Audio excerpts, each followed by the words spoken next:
කොළඹ මහනගර සභාවට තරම් කරපු අංක 4න් ස්වාධීන කණ්ඩායම හැටියට අපි තරම් කරපු කණ්ඩායමක්. කණ්ඩායම් නායක හැටියට හිටියේ කේ.ටී. කුරුසාමි, උපනායක හැටියට හිටියේ පළ පුෂ්පනාදන් කියන සහෝදරවරුන් දෙදෙනා. අවසානයේදී අපිට ආසන දෙකක් ලැබුණා. ඒ ආසන දෙකම ජනය හතරට නොයන පුද්ගලයන් දෙදෙනා තමයි. එක නායකයා සහ උපනායකයා දෙන්නම ඒගොල්ලන් ඒක අරගෙන වහාම ආණ්ඩුවත් එක්ක සම්බන්ධ වුණා. අපි ඒකට තදින් පළවෙනි සාකච්ඡාවේදී අපි තදින් විරුද්ධ වුණා. මේ අපි කණ්ඩායමක් මේගොල්ලන් දෙවෙනි වටේ ඒගොල්ලන් යම් දොරකට අපිත් එක්ක සාකච්ඡා වෙලා යම් එකඟතාවයකට එයි කියන බලාපොරොත්තු උඩ.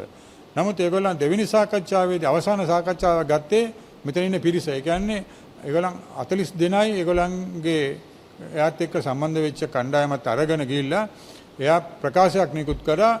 අපි 40 දෙනෙක් අපිට සහායක ලබා දුන්නා. ඒකමතික තීන්දුව ගත්තා මේ අපි නායක සහ උපනායකවරයා දෙන්නම මේකට නගර සභාවට යැවීම සඳහා පත්වීම සඳහා. නමුත් ඒකට අපි එකඟ වුණේ නැහැ. අපිට දන්නෙත් නැහැ ඒගොල්ලන් කොහොමද එහෙම තීන්දුවක් කොයිද ගත්තේ කියලාත් අපි දන්නෙත් නැහැ. මොකද 60කට වැඩි පිරිසක් විරුද්ධයි. 40 දෙනාගේ සහායක අරගෙන වැඩි කැමැත්තෙන් මේක සම්මත වුණා කියලා යා මාධ්‍යයට ලිඛිත කරලා පහුවෙන්දා අපි ආණ්ඩුවත් එක්ක එකතු වෙලා ආණ්ඩුව ගෙනියන වැඩපිළිවෙලට සම්පූර්ණ සහාය දෙනවා කියන උඩ එකතු වෙලා තිබෙනවා. ඒගොල්ලන් මුදල් ගණතුණු කරාද කියලා අපි දන්නේ සමහර අය කියනවා මුදල් ගණතුණු වලට යටත් වුණා කියලා.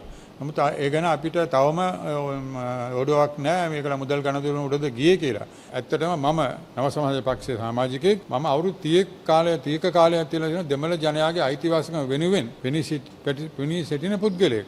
ඒ වගේම ජීවිත ගණනාවක් පරිත්‍යාග කරා මේ දෙමළ ජනයා වෙනුවෙන් පෞගේ කාලේ. ඒකට සම්බන්ධ මේ ආණ්ඩුවේ පාර්ශවයත් ඒකට මේ මිනිමෙරුමට සම්බන්ධයි. ඒ නිසා එහෙම පුද්ගලයන්ට එක්ක ඇයි මේගොල්ලන් එකතු වෙලා මේ පාවාදීමක් කරේ කියන එක තමයි අපේ ප්‍රශ්නය. අපිට ඡන්දිදීපු දෙමළ ජනයාගෙන් අපි සමාව ඉල්ලනවා මේ මොහොතේ මේගොල්ලන් මේ පාවාදීමට අපි කිසිසේත්ම මෙතන ඉන්න කිසි දෙනෙක් කිසිසේත් අපි එකඟ නැහැ.